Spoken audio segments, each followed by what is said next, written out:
Okay, all good. So hello everyone. I am Brendane Tynes, and I will be in conversation with the wonderful, the lovely Nadia Milad Issa.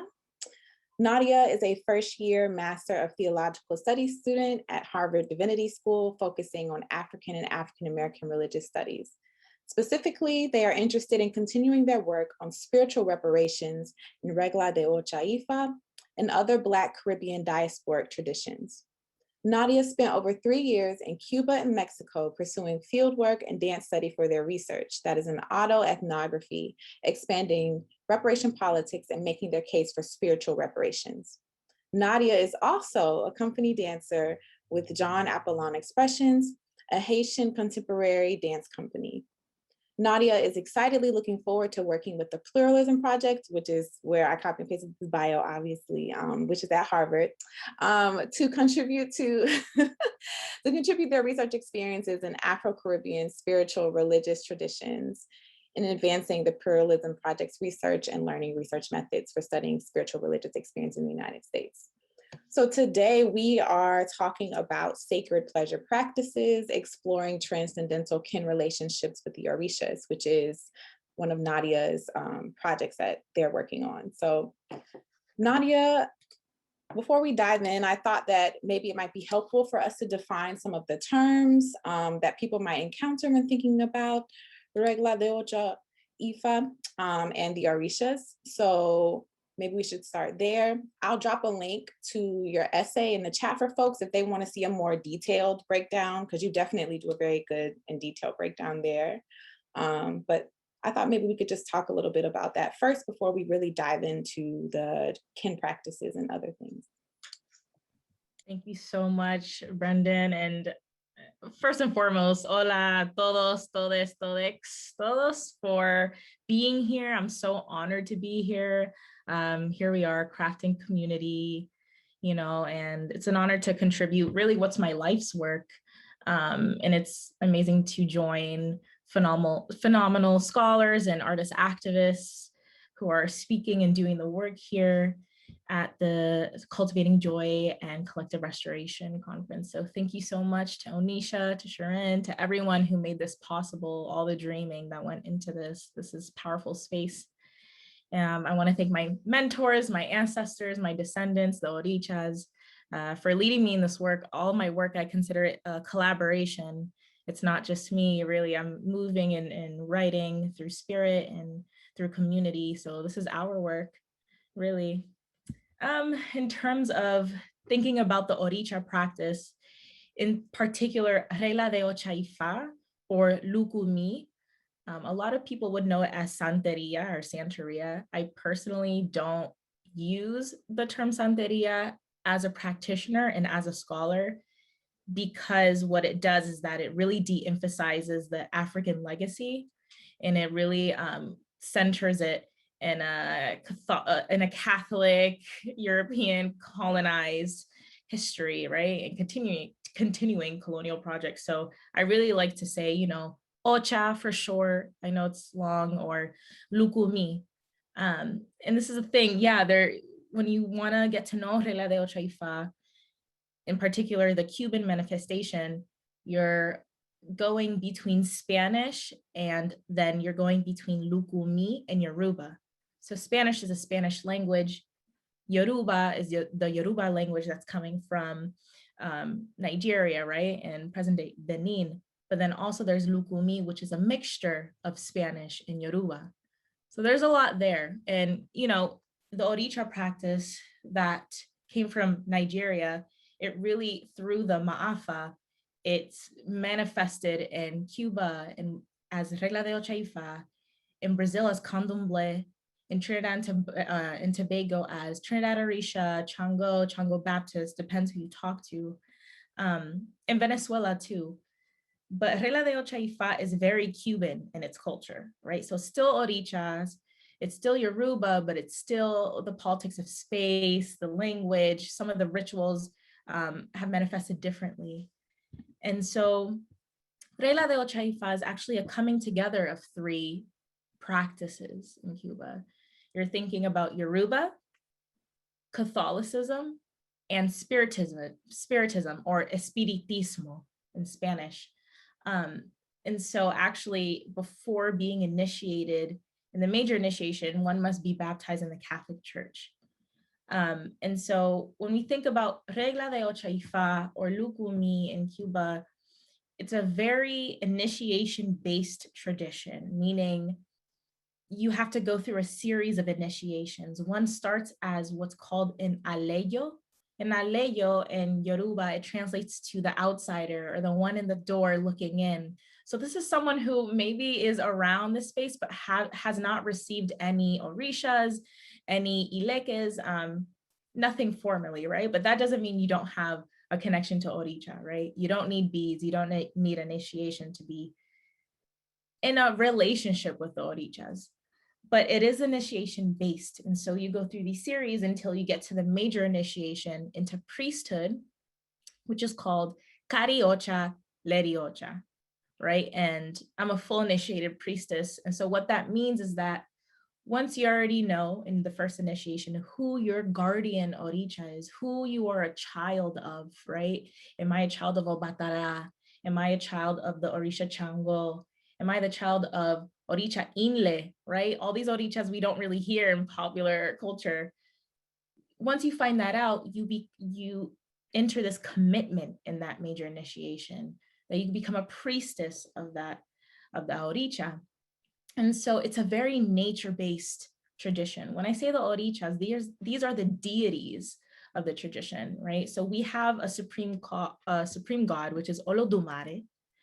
And then we also recognize Olofin, which is the Orisha who created all of what exists, right, in the world. Olodumare is the owner of the laws of the universe. So actually it's Olofin, supreme god. Olodumare acts side by side, creating the laws. Olorun is the sun, right? So we also look at the sun as an Orisha. The moon is an Orisha too, Nana Buruku, who is this grandmother deity, right?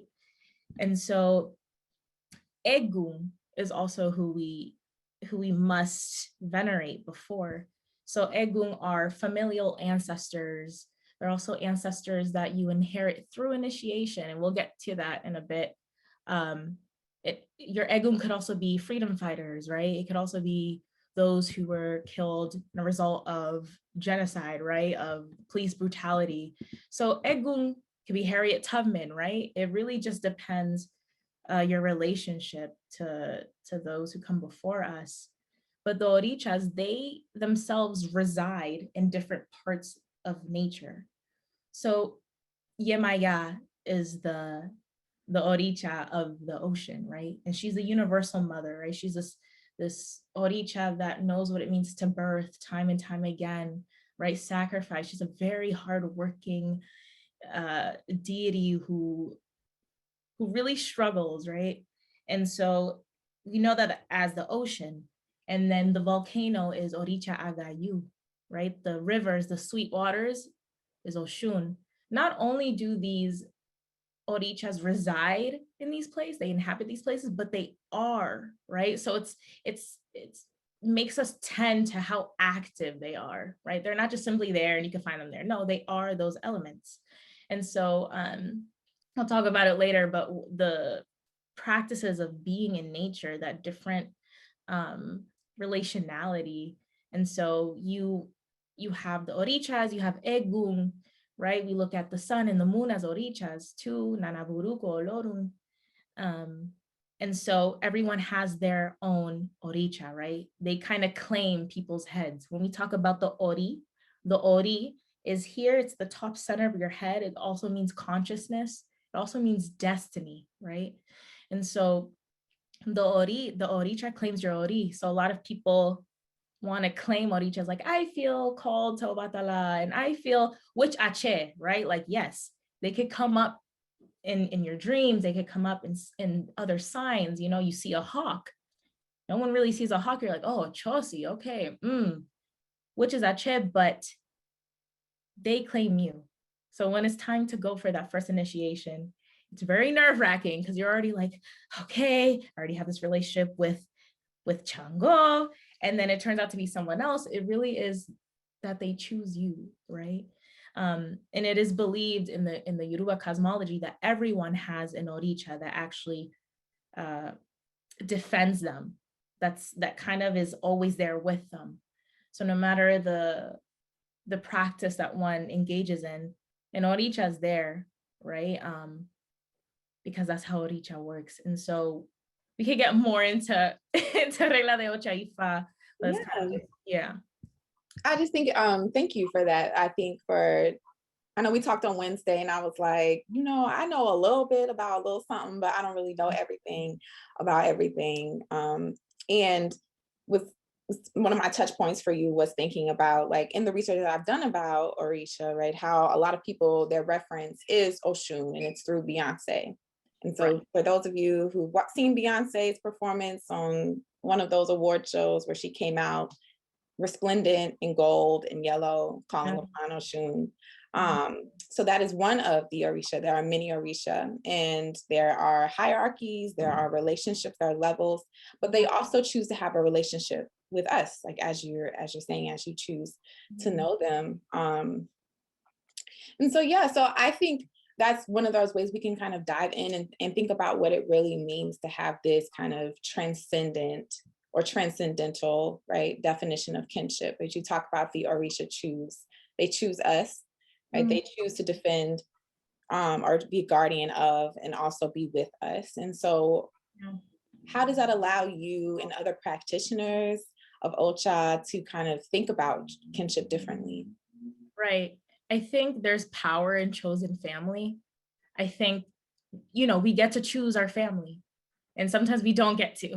And there's some healing around that. There's healing for ancestors too. I think that we forget that healing is very generational, and it's very deep.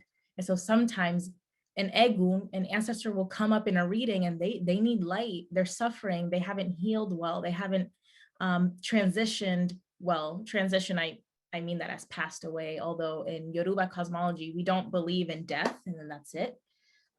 We believe in reincarnation and incarnation. So when someone transition into ancestorhood, which is a lot of work to be an ancestor, right? Like the work doesn't stop. Right, like there's healing there, right? Maybe an Egum didn't transition well, meaning they transitioned violently, a murder, they didn't get to really live out their dreams, they didn't get to do the things. And so a lot of times Egum will show up and they'll be like, I need light, where's my altar? I need the ceremonial drumming, a cajon. Right, there's like a way in which we can actually help aid them in that transition still, right? And so I think what, Regla de Ocha-Ifá gifted me, what Orishas gifted me, is that this is a real relationship, right? And when we talk about Regla de Ocha-Ifá, you're not initiating alone. So all those initiations I said, there's a hierarchy, and I could get into details about that, is that you're doing it in community. We don't have temples, right? We don't have these institutions. We have our homes. And so our homes are, we move some furniture aside and and then we do our ceremonies. You can't initiate alone. I have a dear friend who said that, an alum from Hampshire College, Kai Armand, who said, initiations are very necessary, right? They're biologically necessary because people aren't good with change, right? And I was like, oof, okay, yeah. And initiation in any sense, right? Like it really forces us to change and to sit with transformation in a way that sometimes it's really hard, right? To not stick in trauma, to not stay in grief and mourning. Sometimes it's very easy to like be comfortable in that and almost thrive off of that suffering, when really we don't only inherit ancestral trauma or collective trauma, we also inherit, and it is our birthright to inherit ancestral growth and ancestral success. And it's not just about surviving, it's really that we can thrive, right? And so when you're going through these initiations, you're going to have a madrina or padrino, right? And madrina means godmother, padrino, godfather, who's a fully initiated priestess, right? And it's so important of who you pick as your godmother or godfather, because they are going to be your spiritual parents for life, right? Like you are tied through Orishas to really stick with each other. It doesn't matter if it gets hard. You sit down with your godmother or godfather and you say, hey, I didn't like this. Can you explain to me this more? A madrina is the one who's really gonna, pick up your phone call with a heartbreak. It doesn't have to be all spiritual, but they really are your parents. They want, your highest good. How are you doing in school? Got to stick through it. They really act as not only spiritual mentors, but psychologists, right? They're really there to like hold space. And so in my article, what I talked about with the Orishas is that you now enter this ritual kinship, right? That once you're initiated, you have a mother Orisha and a father Orisha. You have parents who are Orishas. Those are your parents, literally.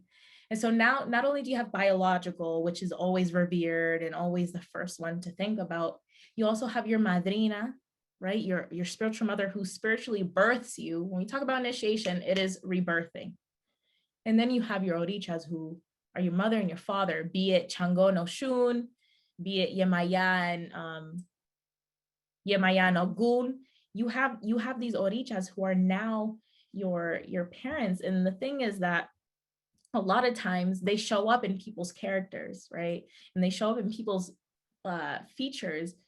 I have a godchild who right away before she received her hand of Ifa, which, that's when you would figure out who you're a child of, and you receive your warriors, which is Elegua, Gungo, Chosi, Osun, is that I said, you have eyes of Elegua. You have his eyes. Watch. It was the first day. No, it was the third day when you find out. I'm not going to tell too much because I literally cannot. Some things, you have to go through them. But it turned out Elegua, and I was like, I know, it's in the eyes, right? I think there's a way in which a lot of colorism is being perpetuated in Cuba, like, oh, you're light skinned, boom, you're a child of Oshun. That's not how that works.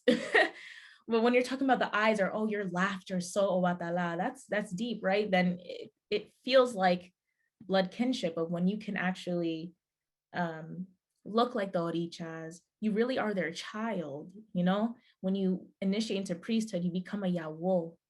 A Yawo means bride of the Orisha. So there's that commitment, that marriage in that way, but you're also a child. It's like newborn baby.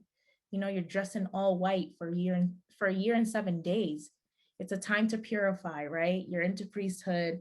All of that year and 7 days, you're asked to completely change the way that you're living so that you're tending to that meditation for that year and 7 days, and you become a child, right?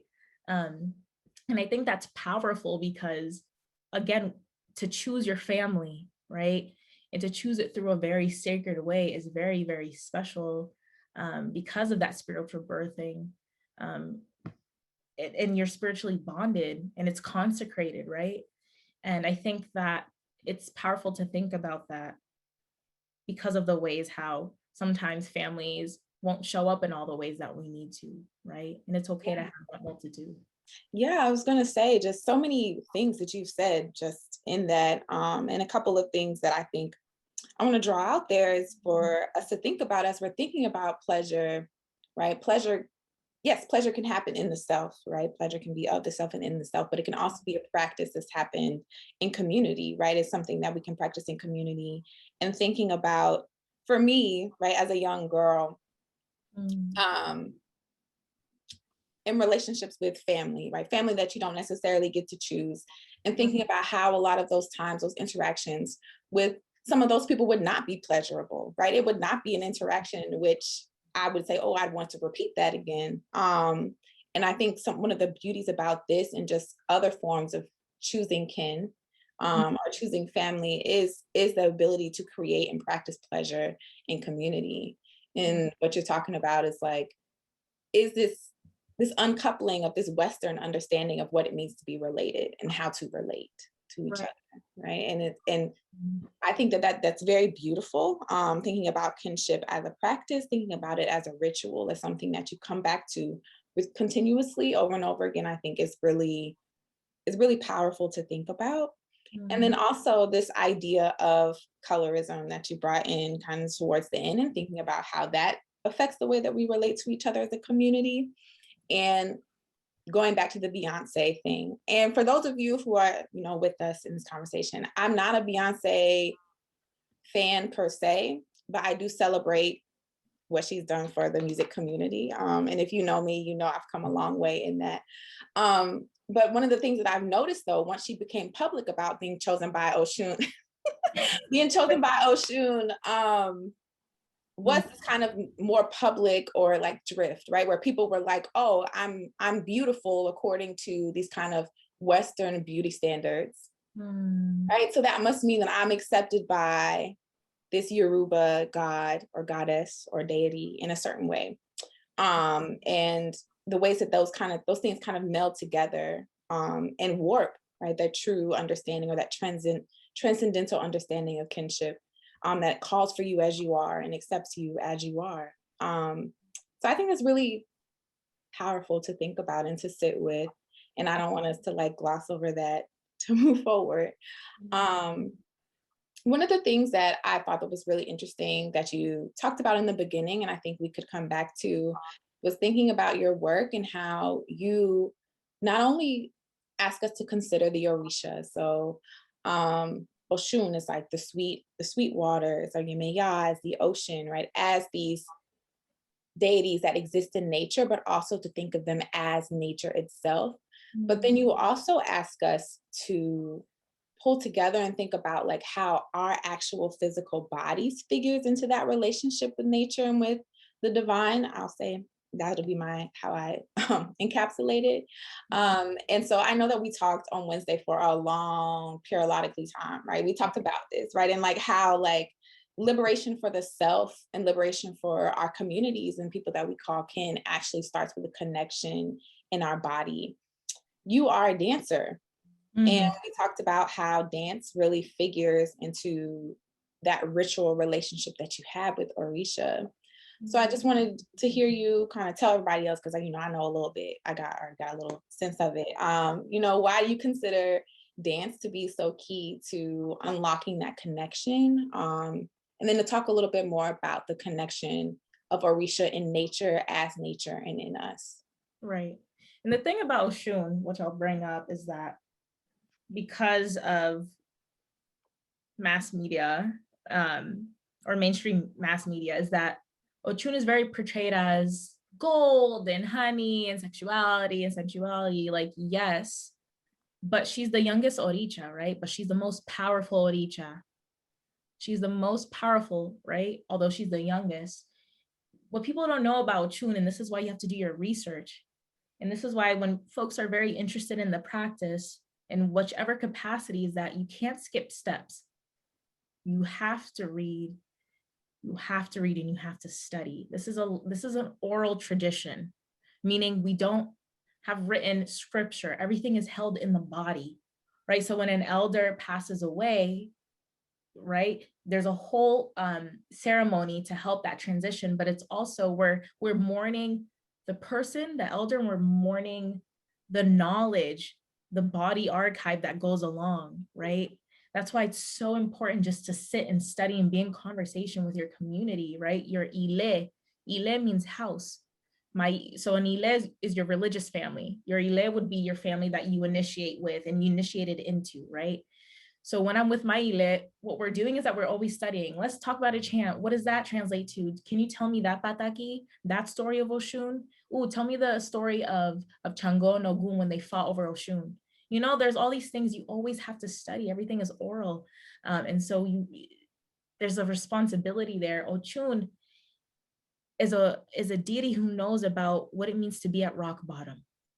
A lot of her chants are I'm getting chills. A lot of her chants are very depressing. It talks about a lot of trauma. Ochun is someone who's had to pick up her life time and time again. Has had to face rock bottom, pick it up, go to a new city, start again. She's gone through miscarriage. She's gone through all the things. And so like when I hold Ochun very close to me, because I know it's not just sexuality, sensuality, but it really is this person who knows about what it means to start over again, right?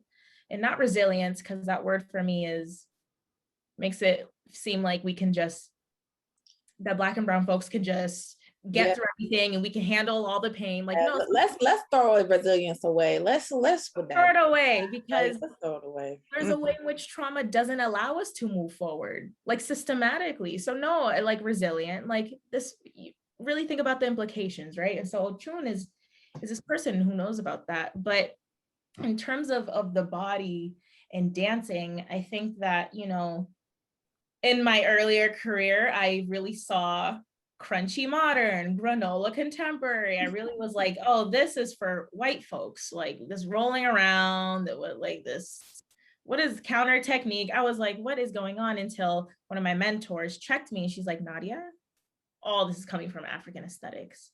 You need to read Thomas de France. You need to read Gottschalk. You need to read how everything modern and contemporary dance is Black, is African, right? And so then I was like, oh, okay, that's, I guess it is mine. Like, I guess I do have space in this, right? But that's not reflected in coursework. That's not reflected in the contemporary training. That's not, when you think about institutionally, when you think about modern dance, that's very centered on white folks, right? And the pioneers as Martha Graham, Isadora Duncan, Lester Horton, like, this is the thing, institutionally, your modern or contemporary dance class would be 4 credits, 3 credits, right? And it's going to be taught in the beautiful studio. Then you take West African dance, and you know, they mesh West African dance, although, you know, there's no difference between Senegal and Guinea, and right, so West African dance is just all African dance, but that would be like half a credit, 1 credit, and it's probably not at the most beautiful studio in the space. And I've gone through that. So when institutions telling me that, I'm like, oh, this is for white folks, but it isn't. And I think, you know, I had to really do that decolonizing work, and I had to think about dance making in another way. So I cultivated an independent study course on revisiting dance composition as a tool for African diasporic ancestral connection. I said, no, I'm going to use this, I'm going to center me, right? And so I felt a call to return to choreographing. And so I did so using the music and the movement of Afro-Dominican, Palo and Gaga. And that was just amazing. And so one of the tools that I specifically tended to was repetition. I was like, oh, repetition really calls to me, because in Ocha-Ifá, you're doing a lot of repetitive movements. So when I think about ceremonies, it's almost like a dance. It's like a choreography. There's certain things that you do when you hug someone. You cross your arms, you hug both ways. There's just certain things that always stay. How you salute an elder, right? How you salute an Orisha when they descend and they mount a practitioner, right? I don't use possession, I don't use trance, but when Orisha comes down and they mount a practitioner who's initiated, there's a certain way that you would salute, called a mofori ballet, right? You would lay down and they would pick you up. And so there's certain things that are always the same choreographically. I was like, repetition is such a ritual, right? When you sage yourself, you're probably doing it the same way, right? When you're using the selenite wand, you're doing it a certain way, and it's a repetition, right? Oh, you do it every day before you step into your home, selenite wand, okay? Da-da-da. There's a repetition that goes with that. And so in Regla de Ocha-Ifá, we have celebration as pleasure, celebration as a part of the practice. Is that they're called wemileres or tambores. And a wemilere is a ceremonial ritual festive, meaning they're consecrated drums. There's a ceremonial singer. So there's chanting, a call and response. And there's so much food, y'all. There's so much food. There's food because it's at the altar. So we give it at the altars of the Orishas, but then at the end, when the ceremony is done, everyone gets a box and gets cake and muffins and this and real food too, right? Like, so rice and chicken, because we know about breaking bread. Like, that's literally a part of ceremony. Everybody must eat. Like, that's a part of Orisha, is that everybody must eat at the end and take some home. You know, before someone leaves, no, do you want this cake? Take this whole cake, take this wine, take this fruit, you know, and that is part of cleaning, limpieza, ebo. Ebo, E-B-O means sacrifice, and also means a cleaning. So a lot of people organize a tambor or a milere for different motivations. It might be your birthday in the religion, right? So I have my biological birth date, but then I also have my birth date in when I initiated, right? And so people could be 16 years old in the religion, although they're 50, right? So think about that. You really are rebirthing. It could be marked in divination that an Orisha would love for you to dedicate them a tambor. And there's just such joy in that. That celebration is a part. It's not all just about the sacrifices, animal sacrifices, and the cleaning and the cutting of ties. It's also celebration. Like that's a part of that work. And you know, I know certain chants that it brings me back to Havana. I'm like, oh, this is when people get lit. This is when people are smiling and they're happy. Like this is when the energy picks up, right? Like with Eleguas chant, Sosa, so get it, Sosa. Everyone's like, hey, like there's that joy, you know? And it's just beautiful to chant in Yoruba for Oshun, and it's talking about beauty. So the dances, they're very narrative based. All the Orishas have their own dances, right? It's a very danced religion, which the dance is getting lost. But thinking about that we're all in a space and we're all joyous, right? And we're chanting these chants that are not only traumatic, but it really reflects their full spectrum of life, all of the chants and the dances. Yeah. Just in thinking about all that you've shared, and we talked about this on Wednesday, right? My point of reference is a non-denominational, which was really Pentecostal church that I grew up in. And a lot of the times when we think about ritual and kind of this kinship practice it's made through sacrifice, and it's made through this devaluation of self, right? So I am imperfect, but I'm perfect connected to, and on Wednesday I called him white supremacist God, but forgive me if you are in that religion and you believe that doesn't necessarily mean you worship white supremacist God, but I will say that is in fact who we were worshiping. And so it's all about this sacrifice and being impure under this kind of white supremacist, anti-Black deity, right? And feeling like you couldn't be good enough or whole enough in and of yourself. And I know you talk about initiation and a cleansing, and it's not necessarily a cleansing because your body in and of itself is impure and imperfect and can't relate, right? Because you talk about these deities that come down and mount people and do so, right? See our bodies as fit enough to come and mount and and live through, and be celebrated. And so I thought about that too, like about my own point of reference is someone who grew up as a Christian and being constantly told that my body is not good enough, that my flesh is something that I have to push, have to turn away, have to consecrate, have to deny, have to not feed, right? Everybody doesn't eat at communion. If you are unclean, you don't get to eat, right? And that is a ritual and a practice. And so just hearing some of the ways that we might not necessarily see as decolonial and embracing religions, but some of the things that allow us actually to bring us back to ourselves and to love ourselves differently, and how Ocha really allows that through connection with the Orisha, right? And the Orisha, I remember you telling me on Wednesday, right? The Orisha want you to be who you are. Like they want you to live your life where you're at, who you're at. Which for those of us who come from a Christian point of reference, may not have had that kind of upbringing, right? May not have had that understanding of that's how God wants to relate to you, right? God wants you to be striving towards perfection at all times. But we talked about on Wednesday, right, how the Orisha will sit with you, right? They sit with you where you're at and they meet you where you are.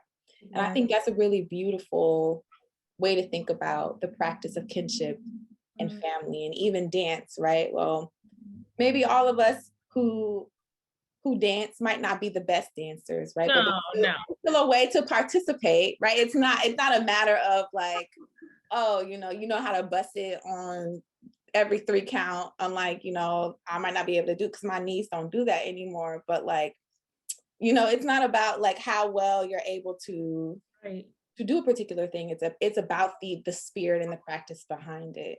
Right. And so I I think about just like all of the different things that you do, right? In the spirit and the practice that you bring to your dance work, to your academic work. And we talked about how you're making a way for yourself there at Harvard. They don't know what the hell is going on. They don't know what's going on, but you know what's going on. And you're making your way through and you're doing it well, right? And so and then also this work that you do in the community. And I'm really curious, right, about how you bring all of those three things together. Like, is the center of that your spiritual practice and it just kind of fans out, or is it some other way that you approach all of these different areas of your life? Yeah, here we go. Nadia does all the things. No, some things I can't share, but at the root of all this is spiritual work. This is spirit work. This is not just me, right? So the coming together of many things, that's spirit work, that's ancestral work, right? Like, I think what happens in the academy and institutions that we like to put silos in certain trainings, especially even in art, like here's visual art, here's dance, here's musical theater, although it brings things together. But it's interesting, like, oh, you're putting dance and religion together, like, yeah, because it's not unfamiliar to be interdisciplinary, because that's just African ancestral work. Like, we're just interdisciplinary by birthright, by like inheritance, is that We do everything well. these things do connect, right? And the colonial project loves to divide and conquer, when really it's everything is in kinship, everything is in connection. You can find it. I found a connection between Freud and the Orishas. Tell me I can't. I could. Right? There's a connection. There's conversations that are being had all the time. And so, I started in dance, but I was very much also an activist, like out in the streets, shutting these streets down, poetry. And then I went on to undergrad at Hampshire College, and I really wanted to environmental racism work, like centering that, like highlighting that. There wasn't space for that. And so, I fell into anthro, and I said, oh, ethnography, right? Ethnography is really the thing for me, because there's something about being at the field site, being with people who are living these experiences. We're trying to just conceptualize over at the ivory tower, when really it's like, oh, I can do some kind of anthropological work that centers these people, like as the experts, right? There's the power of stories. They live and they transform and they document. And so I center stories, I center people, rather than trying to always cite someone. Trying to stray away from citing Western and colonial scholars. Like, who am I citing? And if I could cite the people, that even better. Build our own archive is really, really important. But yeah, I saw the ways in which there's danced religions. Okay, let's talk about that. And the thing with the Orishas is that you may not know the Orisha dance, but stepping side to side, they're happier there stepping, doing the two-step. It really is your presence and being there and offering whatever movement you want and can and know.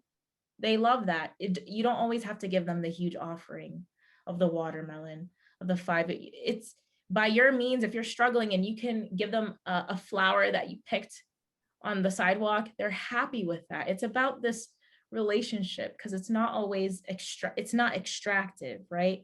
When you pray to Orishas, right, you go sit with the ocean and you pray to Yemaya.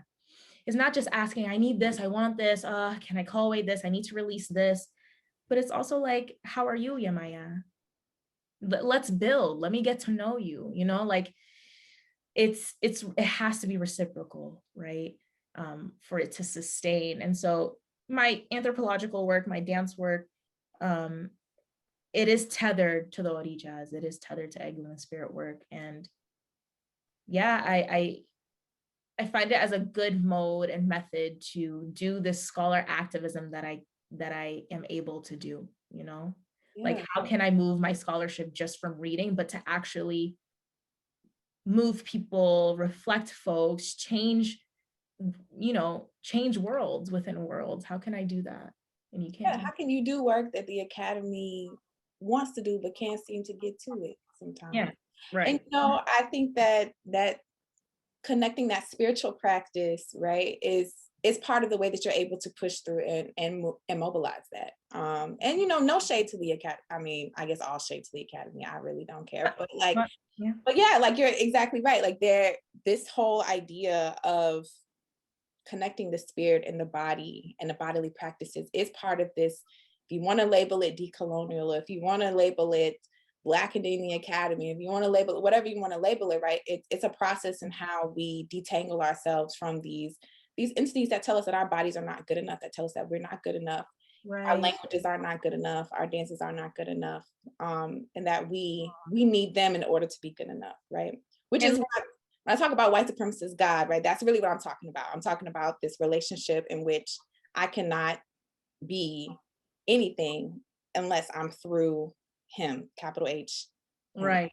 And this is a thing, Orishas, they'll say in divination, I've seen them stop the person who's receiving the reading and say, hug yourself. The Orishas like, oh, hug your, they said you need to love yourself first before you love anyone else. Come on. Like Orishas want you to live your life. If you're in your 20s, they said, live your 20s.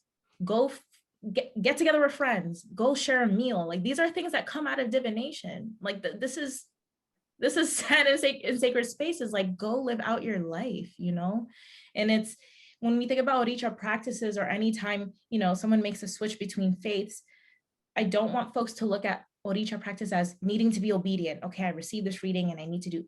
It's like, no, chill. Like, it's not about that. The thing is, they know we make mistakes. It's like our parents is like, oh, you did the thing. All right, okay. I'm just gonna tell you in the next reading, right? Again, just to let you know, maybe really think about it. But it's not like, you make a mistake or you live your life and they're gonna be punitive. This is not in no way a punitive relationship. This is like, no, live your life. Like, right, there's responsibilities once you receive divination. There's responsibilities of now you're like, oh, Maya saying I should stray away from this because I see how that turns out. Maybe I should, but yeah, the Orishas, they really quickly that they represent different parts of the body.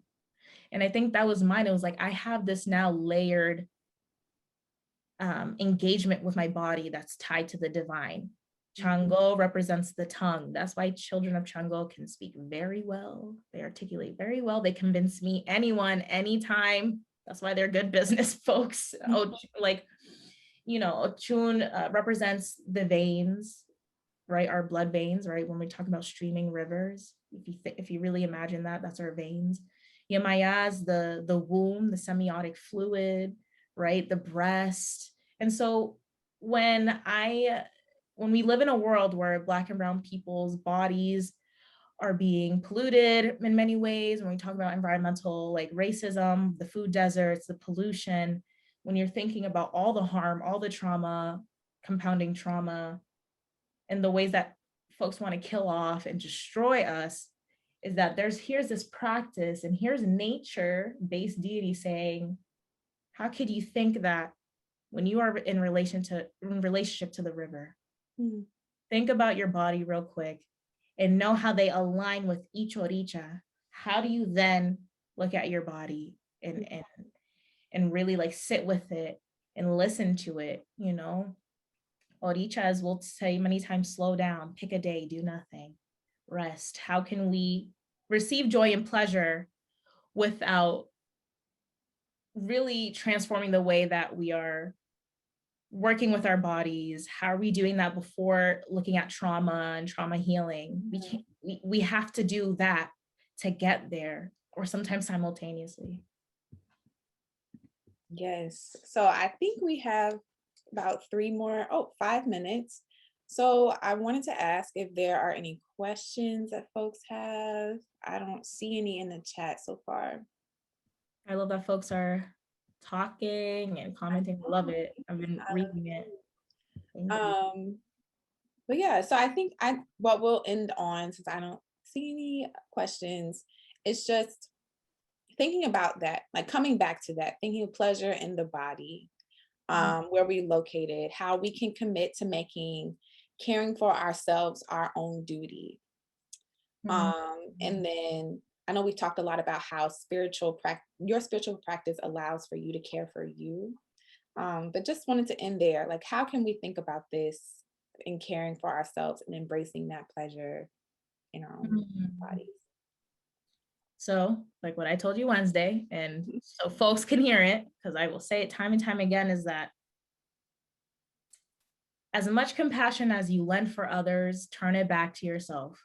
How are you out here giving everyone a compassion, all the compassion, but not to yourself, right? When we're thinking about love, unconditional love, that has to happen between you, between Orishas, between your ritual kinship, that doesn't mean you accept love under any conditions, right? Really is like, what is the work? Trauma sits in the body, right? And so thinking about your body, thinking about the traumas, the release work, the shadow work that we got to go through. When we think about these African diasporic traditions, it looks glamorous and all the beads. Oh, No, this is shadow work. It gets really, really real. It's the hard, very important work, right? Is to do that work to get to the pleasure and the joy. How can you get there if you're miserable? How can you get there if you're not dedicated and committed to yourself? How are you committed to these emails and to these institutions and to these assignments and deadlines if you're not committed to yourself? That makes no sense, mm. right? And so, come on, spirit, listen. We have the power to end our time with grief. End your time with grief. End your time with grief. Do the release work you need to do. Say, I don't want this anymore. This is not it. No, it's not good for me, right? We have the power to do that, and I think earlier when we talked about generational trauma, family, the family that we choose to, Orichas won't say discard your family.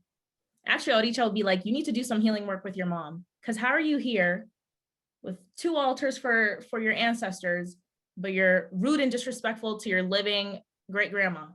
You can't do that. You can't praise to the ancestors who have already transitioned, and you're hella disrespectful to any older person or people with gray and white hair. You can't do that. That's not how that works. Even if the elder is cursing at you, say, yes, yes, yes, grandma. No, especially Yamaya. If you're a child of Yamaya, she's not having it. No matter that relationship with your mom, right? In whichever capacity, she's gonna say, you need that blessing from your mom. That's your mom. That's who brought you into this world. Even your madrina, that's your mom. Y'all are together forever. Figure it out. Sit each other down. Do the hard work. Do the hard work, right? Yeah, There's a it's question. not easy healing relationships and Ooh, yes. yeah, so for sure. I know. So we do have one question from Bella. Bella asks, it's been hard for me to find a community that practices, and there are those who take advantage. Can you share how I can go about finding real practitioners? Bella, I am holding you, and I've been there. And listen, every year, Babalaos, who are priests of Ifa, they come together. And I was mentioning this to you, Brendan. So I need to reiterate, because every few days before the New Year's, they come together and they do a series of divination with Orumila, who's the Orisha of divine wisdom, right? And so they day and day, they're doing divination, and they figure out what is the year going to look like. So this year, it's called the letra de año, the letter of the year. You could Google that for this year. This year marks that everyone has to be very careful about initiations and ceremonies, because there's liars, there are thieves, and there are farce people. People have to be careful more than ever that ceremonies are not left halfway. So what I suggest is that you do your research. You look at their reputation. How are they in social media? Do they have 300 godchildren? Probably not the person, because how do you really build relationships with 300 plus people, right? Check their credentials, check how their house is, check everything, right? But I say, start with yourself. Everyone has ancestors. Nobody has to tell you how to move in that. Nobody, even before initiation, can tell you how to go to the ocean and engage with Maya. If you're going to bring a flower, okay, that comes from your spirit. Start with studying, learning chants, reading books, looking at people, but their credentials, their spiritual credentials, how people talk about them. A lot of times you can find scholar practitioners, right? So people like me who are both scholars and practitioners, and there's a lot of us, which is beautiful, right? But you really want to check people out. You know, there's a lot of liars, like any tradition. So you just got to be careful, but do that research work. Okay, so we're gonna end on that. And then I know Bella has another follow-up question about where to find the patikis. Patakis. But yeah, we're not sure if we can answer this question. I want to make sure we give people time and a break. So, you know, make sure Onisha, Shireen in the chat, let us know. Also, like if you decide to follow me on the Instagram, the LinkedIn, maybe I'll do a post on where to get patakis, or please like reach out to me. If you can find my email, reach out to me, Bella, so I can like give you these resources. There's a lot of books, a lot of things. Nice. So thank you all for participating in our conversation. Thank you, Nadia, for gracing us with all of your wisdom and your presence. And thank you all for participating in the chat. This has been really wonderful. The next session Zoom link is in the chat for those who want to go ahead and hop in before you take your break. But this has been really just like enriching for me. So thank you. Much, Brendane. Thank you, everyone. Be safe. Thanks, y'all. That was amazing. As always, I had people texting me, DMing me like, where did you find these people? So suffice to say, people loved this session. So thank you so much for offering this into the space and bringing your brilliance and your traditions and, you know, just new ways of thinking through how to be a practitioner, how to be a scholar, celebrating your own validation and validation from your traditions. I think all that's really important. And it's clear that it really resonated with a lot of people. So thank you.